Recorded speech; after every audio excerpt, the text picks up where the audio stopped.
أعوذ بالله من الشيطان الرجيم.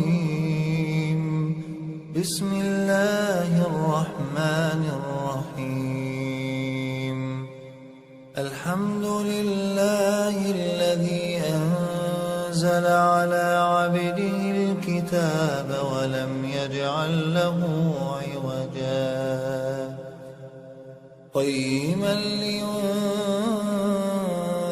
بأسا شديدا من لدنه ويبشر المؤمنين الذين يعملون الصالحات أن لهم أجرا حسنا ماكثين فيه أبدا.